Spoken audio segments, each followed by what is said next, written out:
Yeah, so we're going to put up some more resources. So the question was, where can we get more information about the syntax for the programming language Julia?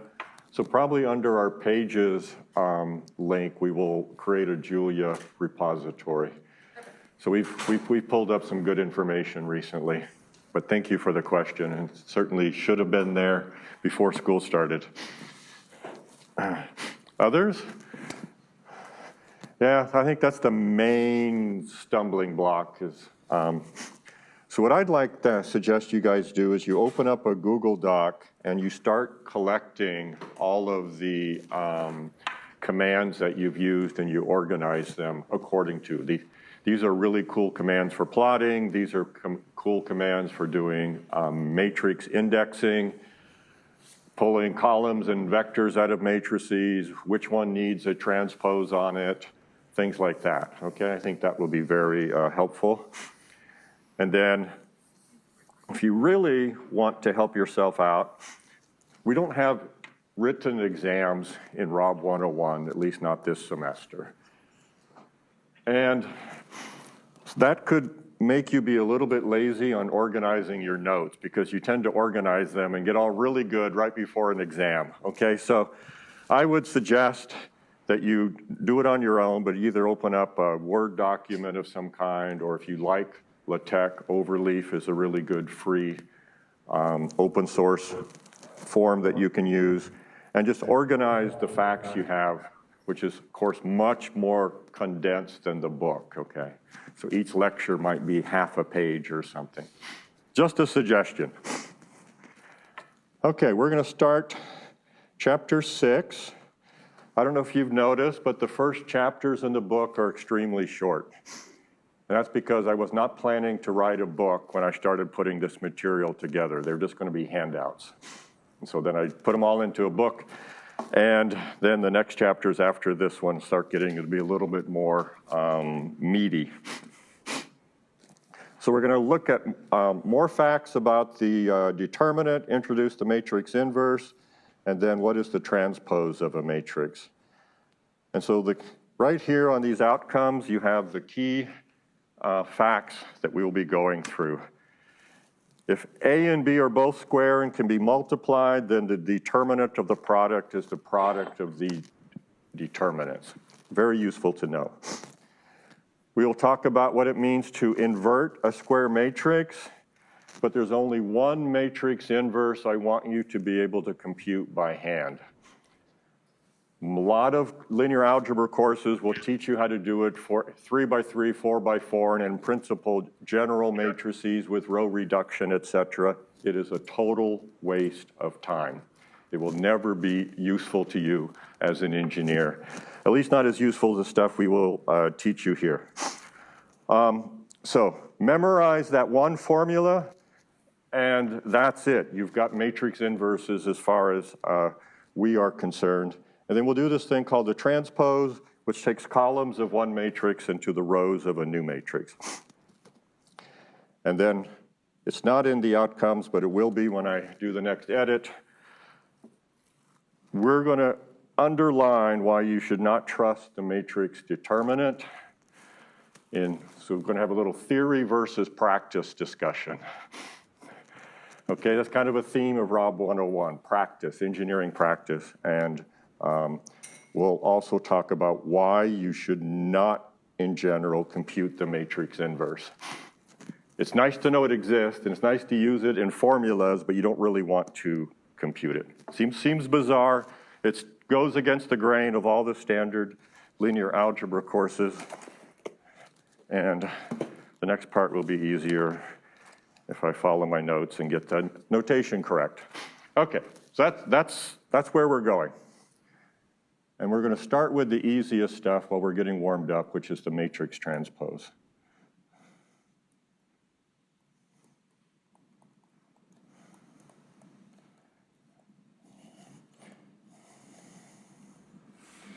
So you've been using it for vectors. So if we have a row vector, v1, v2, dot, dot, dot, vn, its transpose is by definition equal to, you take the row and you make it into a column. So V1, V2, Vn. That's it. That's the definition.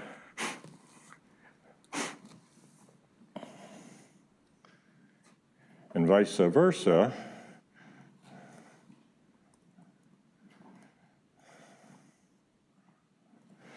and this is what you've really been using in Julia. When you extract out the rows of a matrix, unless you do something special, Julia always makes it into a column vector.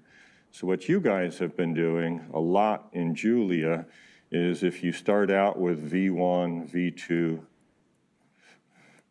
Vn, and you transpose that, that's how you get the corresponding row vector.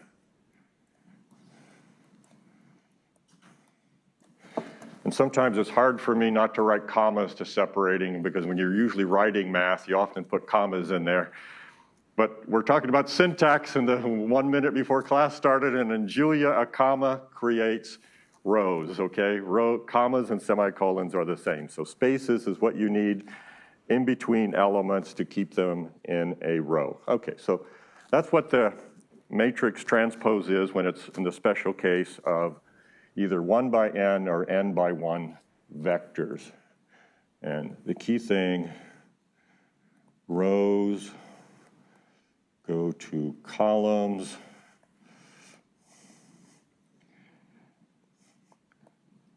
columns go to rows.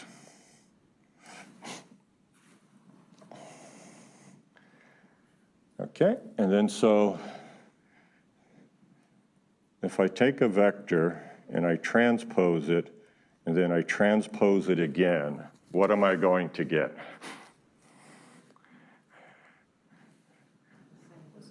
The same vector, yeah. The answer from the class came back, the same vector, and yeah.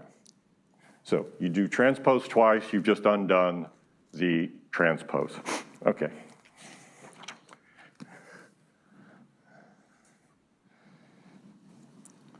So it's really the same for matrices.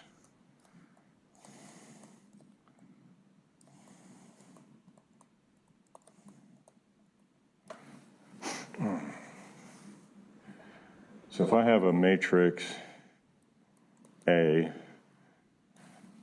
I don't know, I'll put it, let it have 2 rows and 3 columns.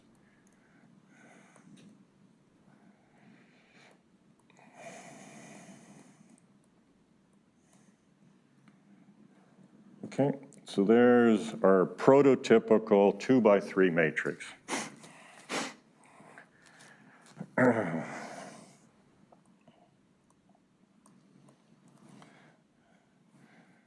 Okay, so if I transpose the matrix, I'm going to get a 3 by 2, because I'm going to take each row, just as we did before, and turn it into a column. This row will go into this column. Okay, so let me just do that. So this will be A11, A12, A13. That's the first row turned into a column. And then I take the second row, turn it into a column.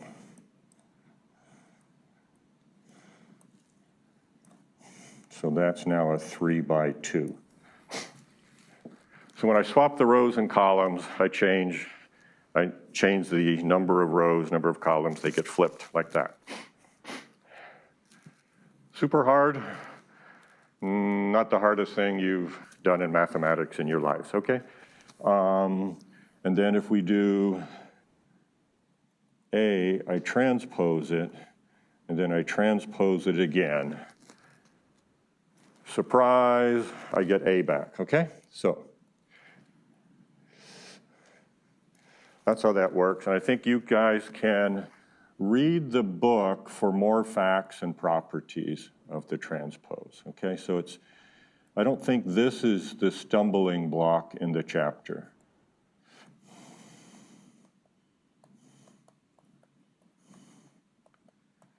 And there's stunning things in there, like if I take a product of two matrices and I transpose them, it's the product of the transposes. And so you just need to work an example, and then it's yours, okay? So I don't think you'll have that much trouble with it. If you do, reach out to us on Piazza, but I'm gonna leave the matrix transpose alone so that we can work on things that are a little bit more challenging than that. Anybody going to fight me on that? Anybody want to disagree strongly? No. Okay. But you could. Okay, so that's why I'm going to leave the matrix transpose alone. Just use it as warm-up. Let people get online, and hopefully others are listening in now. Now we want to do return of the matrix determinant.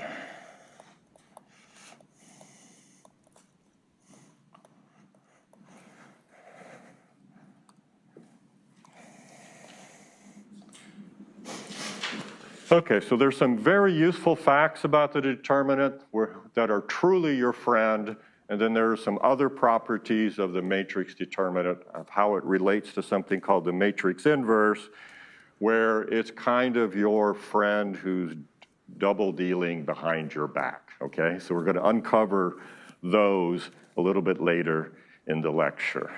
So here's some of the fun and useful things about the matrix determinant.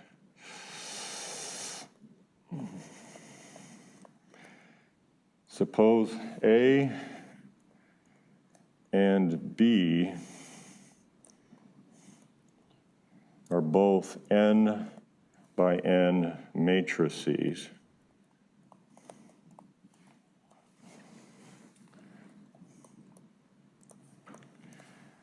Then, okay, I can multiply A and B, and I get another n by n matrix, so it has a determinant, and it's equal to the determinant of A times the determinant of B. So this is super useful to know, okay? So that's a fact to keep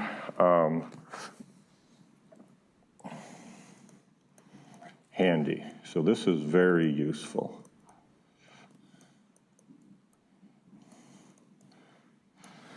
Okay, it's a real pain to prove until you start doing things called similar matrices and stuff like that, so we're not going to do the proof or anything like that. That's not the point of Rob 101.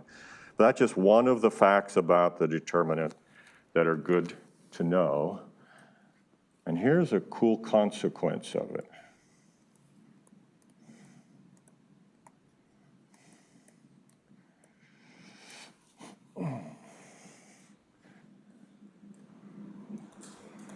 Suppose we have a matrix and it's square, so I'm going to write it as n by n. And it has LU factorization.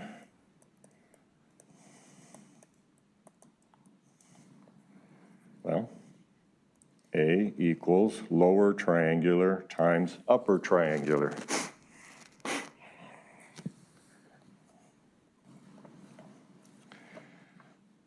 Okay. Well, we know that L and U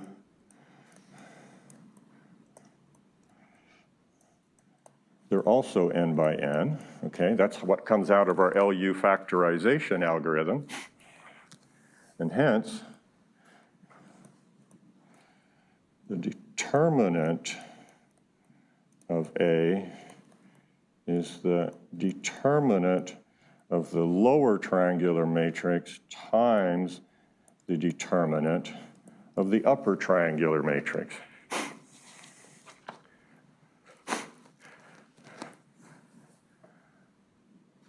Okay, That seems a little bit boring until you see this example.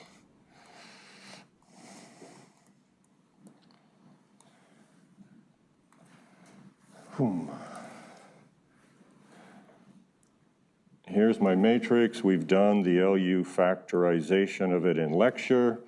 Minus 2, minus 2, minus 2, minus 4, 1, 11, minus 6, minus 4, and if I can read my handwriting correctly, there's another minus 4. Okay, so that's A. The lower triangular was 1, 1, 1, 0, 1, 3, 0, 0, 1.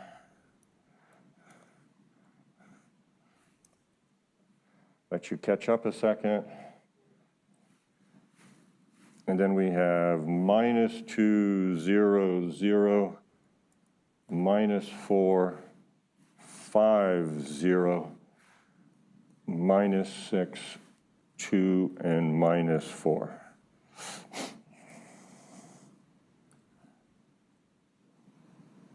Okay, so there's A,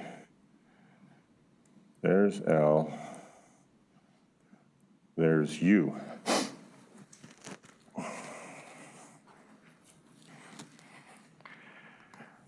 So when we covered the matrix determinant and doing calculations, we emphasized 2 by 2, and we emphasized triangular matrices. We didn't know how to calculate the determinant of, for example, a 5 by 5. I gave you a formula that you could believe or not for the 3 by 3. It's in the book, but I said don't bother using it very much, okay? So now we have an arbitrary matrix, the LU factorization. You guys are playing with it in your Julia homework. So we have that the determinant of A, which looks hard to compute, is the determinant of L times the determinant of U. Okay, so what's the determinant of L? It's triangular. Whoops. Hey, get back here. It's triangular. We multiply the elements on the diagonal. And when we do our LU factorization, L always has 1s on its diagonal. Always. Because we take the kth element of our column and we divide by that number. That's our pivot. So it's always 1 on the diagonal. So the determinant of L is equal to uno, yes, 1, okay? So this is, whoops, probably better if I actually write it out. 1 times 1 times 1. Okay. And then determinant of U, okay, that's still easy because it's a also triangular matrix. And so we have minus 2, oh, come on, 5 times minus 4. So we have 1, 1, 1, and then we have minus 2 times minus 4, that's 8 times 5, 40, okay? So once you have the LU factorization, getting the determinant is trivial, and the general fact is determinant of A is equal to the determinant of U. Forget about L, its determinant is 1. That's by design. Okay? Determinant of A then is not equal to 0 if and only if all elements of diagonal of U are non-zero.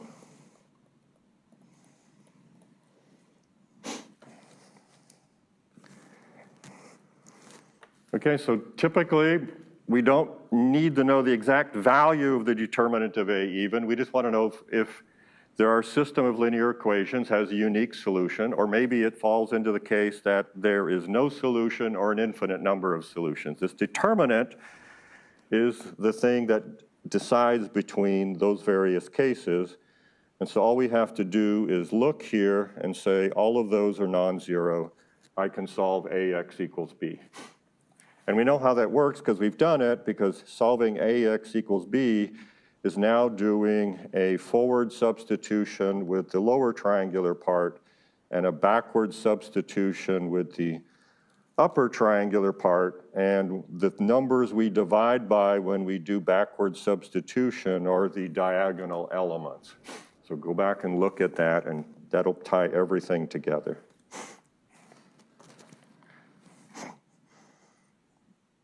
Okay, question on how, if you had a 10 by 10 matrix and you wanted to know its determinant, and you didn't have the determinant function in Julia, okay, which you do, but if you really wanted to compute it for some other project, you didn't have that function, how would you do it?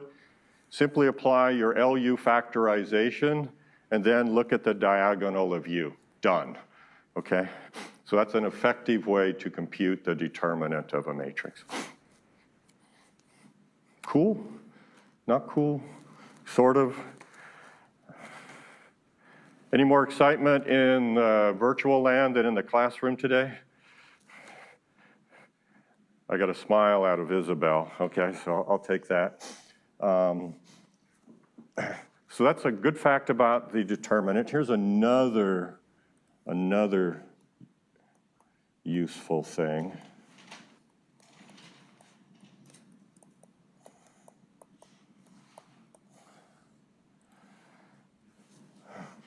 Okay, so these permutation matrices, that's when we take an identity matrix and swap its rows around, and we use it to swap the rows in an equation AX equals B. Okay? So the fact is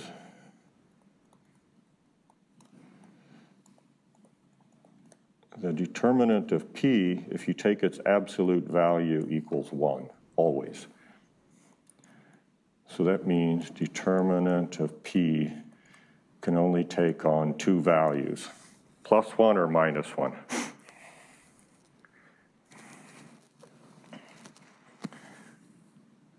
Really? Yeah, really.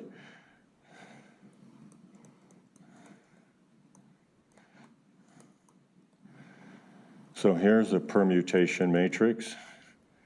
I'll swap the first and second row of the identity matrix.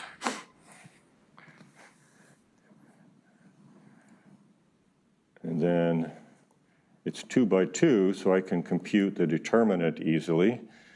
I go A times D minus B times C. Okay, so I just do that. So it's 0 times 0 minus 1 times 1 minus 1. Check. Okay, so, and you can do that for 3 by 3, 4 by 4, but we don't really want to do that. Okay, so the key thing here, determinant of a product is the product of the determinant. And then when you've done the LU factorization, you know immediately whether, whoops, wrong one. You know immediately if the matrix is invertible and if you're going to have any problem solving AX equals B, because you just look at U. Look at its diagonal, everything non-zero. It's all there. It's a beautiful thing, the LU factorization. Okay. Now we're going to talk about something that is really beautiful in theory, and that is the matrix inverse.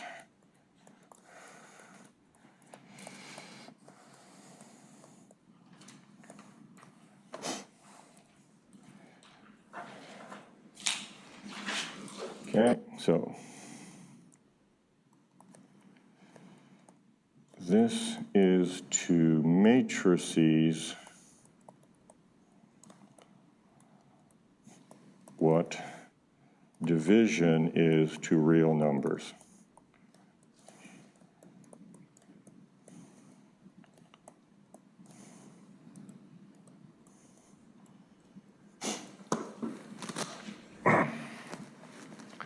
Okay, because if I have 3 times y equals 6, I really like to know how to divide 6 by 3 to get y.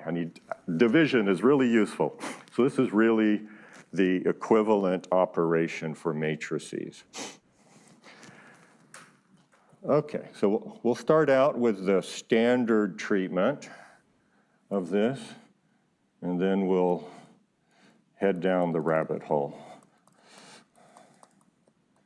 So, definition. And it's always written in this weird way, so I'm going to show it to you. And n by n matrix A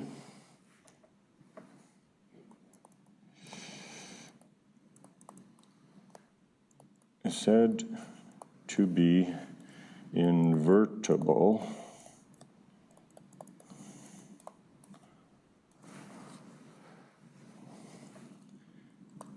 if there exists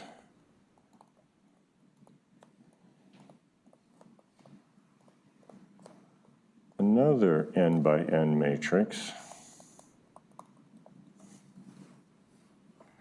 Okay, let you catch up.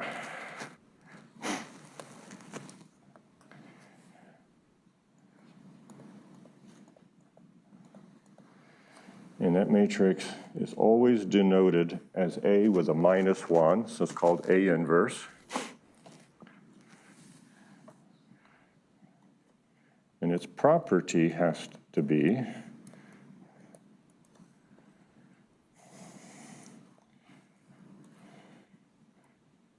A times its inverse is supposed to equal the same thing as the inverse times A. And when you do that product, you get the n by n identity matrix.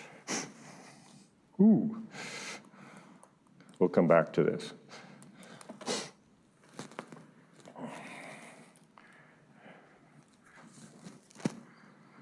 Okay, not quite done. There's one more line we're going to write, but that's what the inverse matrix does. Multiply on the right-hand side by A inverse, you get the identity, or if you multiply on the left-hand side of A, you also get the identity. And then A inverse is called, let me write that more clearly, A inverse is called the inverse of A. Okay, that's the end of the definition.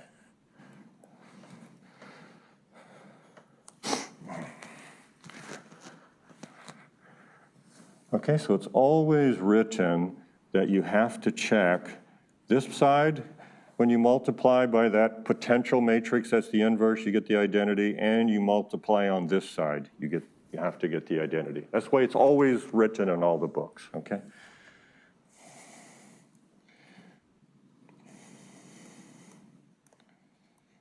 So, key facts. The first one, you don't need to do that. You just need to check one, okay? One side implies the other, fact. Okay, you only need to check one side of star.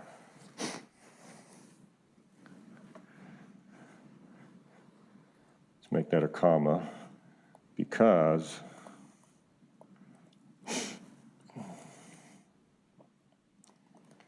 A times A inverse is equal to the identity. That property holds if and only if the other side holds.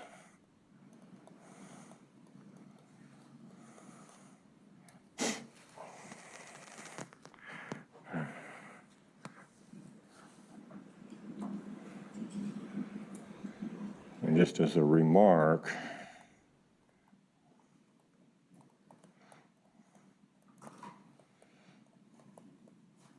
this holds when A is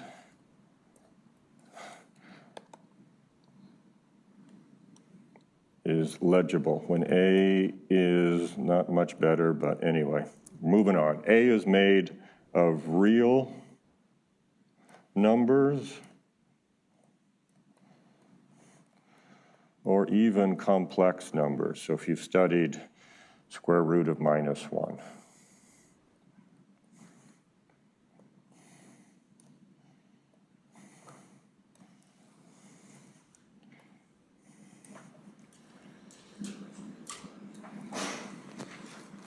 So your first question, when I write something like that down, should be, what? There are other numbers than just real numbers and complex numbers, right? That should be your question. Why would he even make that statement? Okay, so there's things called finite fields and stuff like that. So if you go into math, you start doing some algebra and stuff, and you get into the theory of coding and cryptography, they will introduce other ways of doing arithmetic. And with those other ways of doing arithmetic, a tremendous number of things are still true. But when you do that, then you actually have to check both sides of this, because one side being true does not imply the other, okay? So that's why everybody always writes it down like that. It's not because they're being pedantic. It's just so that, yes, when you're doing the simple things, the real numbers and stuff like that, you only need to check one side, but in general, you do have to check both. Okay, so that's kind of cool. If you want to study cryptography and stuff like that, then you'll get into doing matrix multiplications with weird types of numbers called finite fields. Okay, another key fact. When does this inverse exist?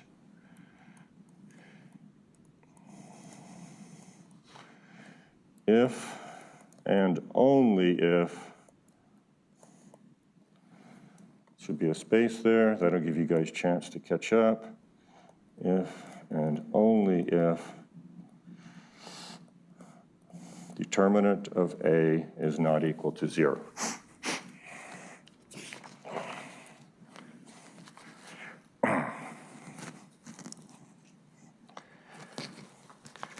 Okay, where have we encountered the condition determinant of A not equal to 0?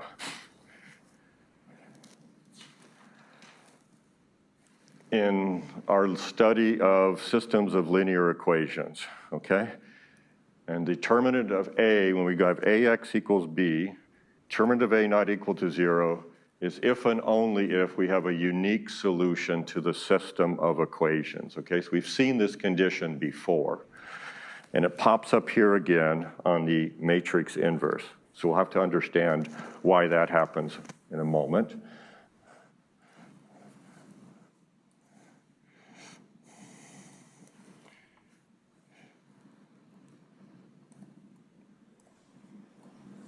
If I have a 2 by 2 matrix, you guys know how to compute its determinant. It's AD minus B times C. Okay, so this is one of our outcomes we had. The inverse of this matrix you want to memorize. It is too useful.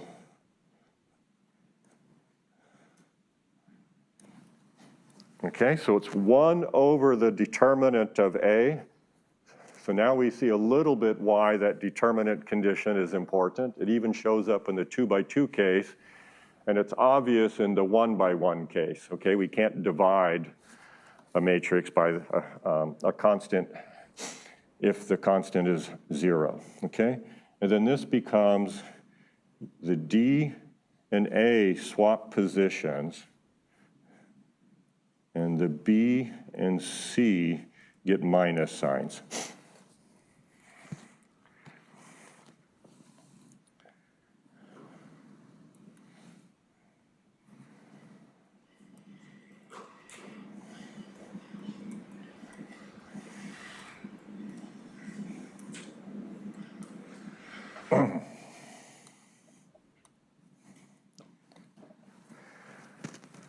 Okay, believe it or not, even I, every once in a while, I forget the formula, okay? I forget if you swap the B and the C and you leave the A and the, because it's just memorization, right? And I forget, okay? I just want to point out it's super easy to check if you've got the right thing. Okay, so does this work? Well, if it's going to work, we need to be able to take A,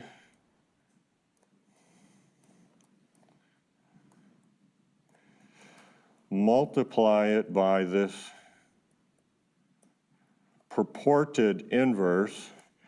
And if you forget and you put A and D, where I'm not going to swap them, but if you get them in the wrong order or you think the B and the C are swapped, when you do this simple calculation, I'll give myself a little bit more space, but you probably can just pop it right in. Okay, I'll do the keep the constant out. What is that going on there? Okay.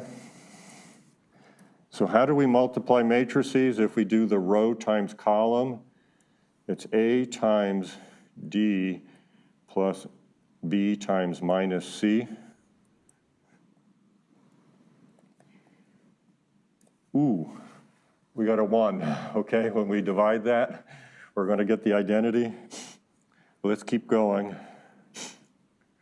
We have A times minus B, and then B times A. Okay, so that's A times minus B plus B times A. That's going to give us a 0. Now we take this row times this column, so C times D, and then plus D times minus C. Okay, so we get C times D plus D times minus C. That cancels out. And then the last part, second row, second column, and gosh, it actually works, okay? So we have C times minus B plus D times A.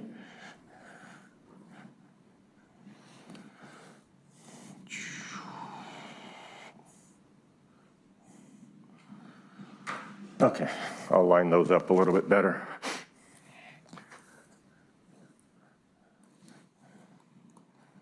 So when we do this, we get 1, 0, 0, 1. Okay, these guys cancel. These guys cancel. AD minus BC is 1, and this is AD minus BC, so that's also 1. Okay, so you just multiply them out when you forget what's going on. Works? Everybody's happy? Okay. Here's another simple and useful fact.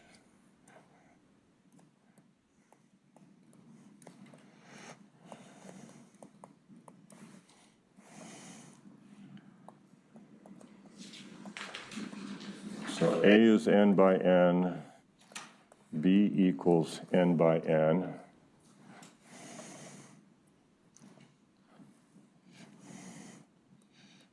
Then,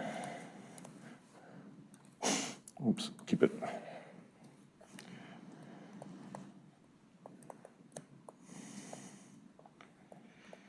The product A times B is invertible if and only if A and B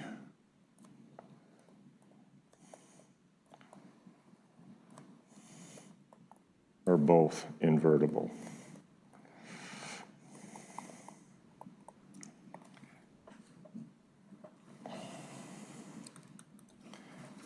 Okay, if I take the matrix product, if A and B are originally invertible, the product is going to be invertible. And if one of them is not invertible, the product is not. So why is that even true? It's because this guy, determinant of A times B, is determinant of A times determinant of B. So once you know that, that's why you know that the product is invertible if and only if the individual matrices are invertible. It goes both ways. If determinant of B is 0, I don't care what the determinant of A is. The determinant of A times B, that's 0, okay? And vice versa.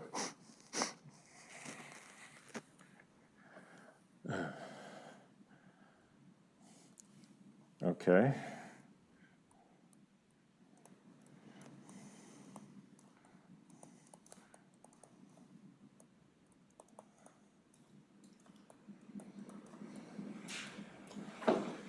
So what's the formula then for the inverse of A times B? If I know the inverse of A and the inverse of B, can I get that?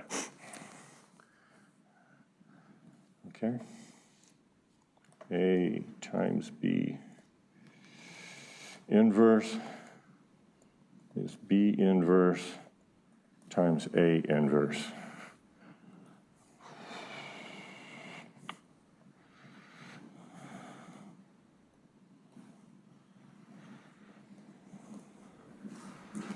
Okay.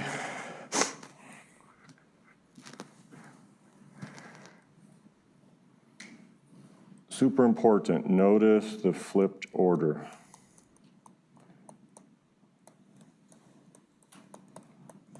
Just like the transpose.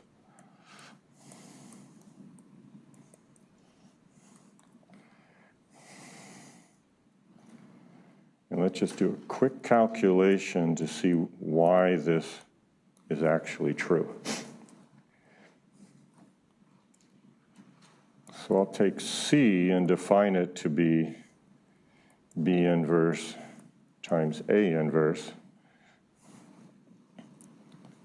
And then I'll do C and multiply it times A times B.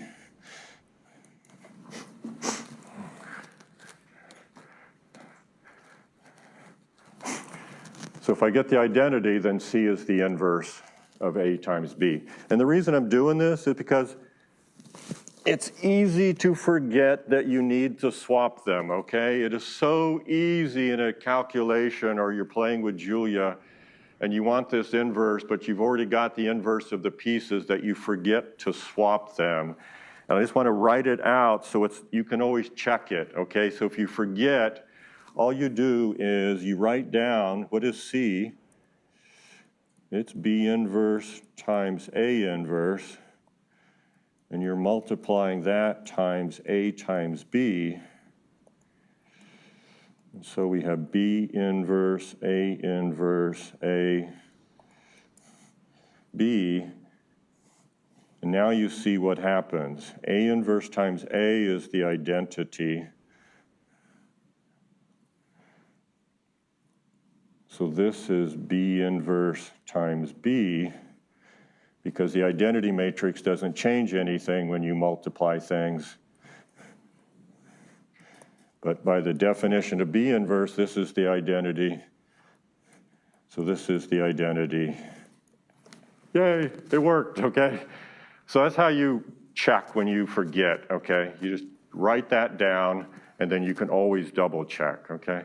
It's just easy to forget some of these little facts, even when we've potentially known them for a long time.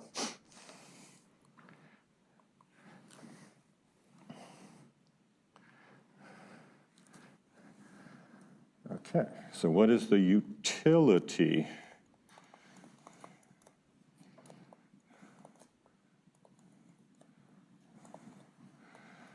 Why do we care to invert matrices? Well,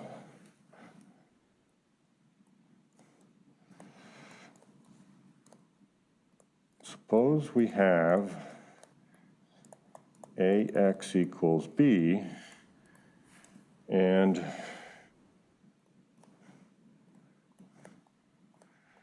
we know know the determinant of A is not equal to 0.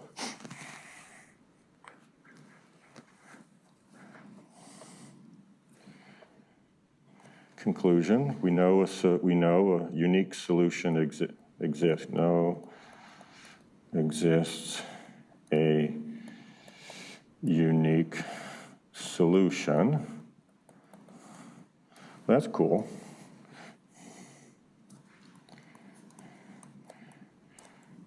And we know that the inverse matrix exists.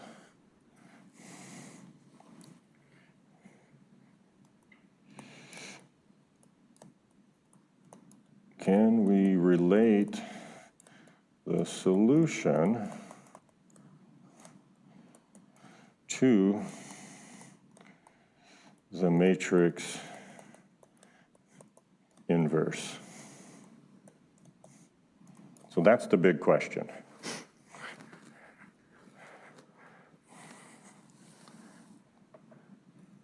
Okay, so I write down AX equals B.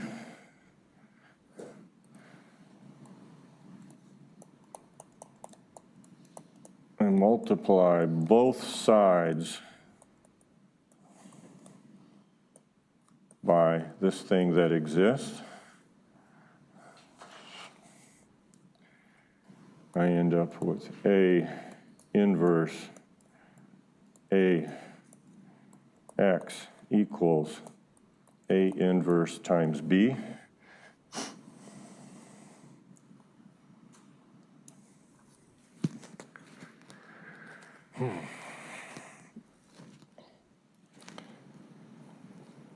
This is the identity matrix, and so this is just X. There it is. Okay, X equals A inverse times B.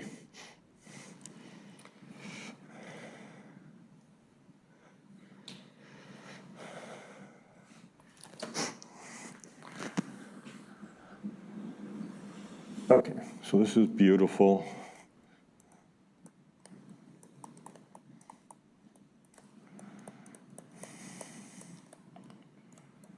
Every class you take after this will want you to use this formula.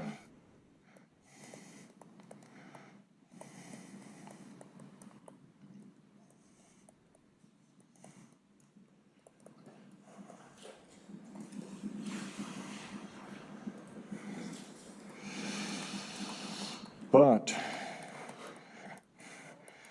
in Rob 101, we only do this for small sets of equations.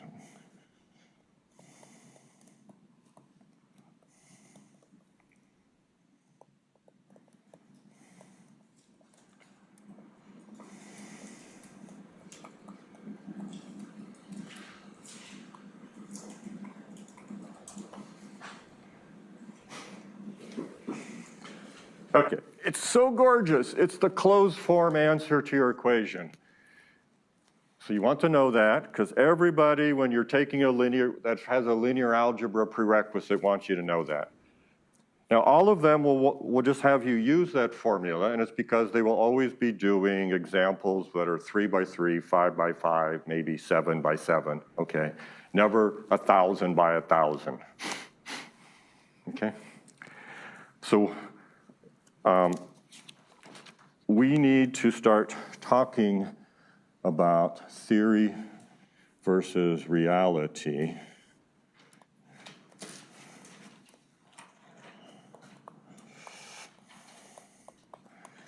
And we're not going to squeeze that all in 1 minute, so we're going to stop here and take it up on Friday and talk about why in Rob 101 we're going to do something different than writing down A inverse, okay?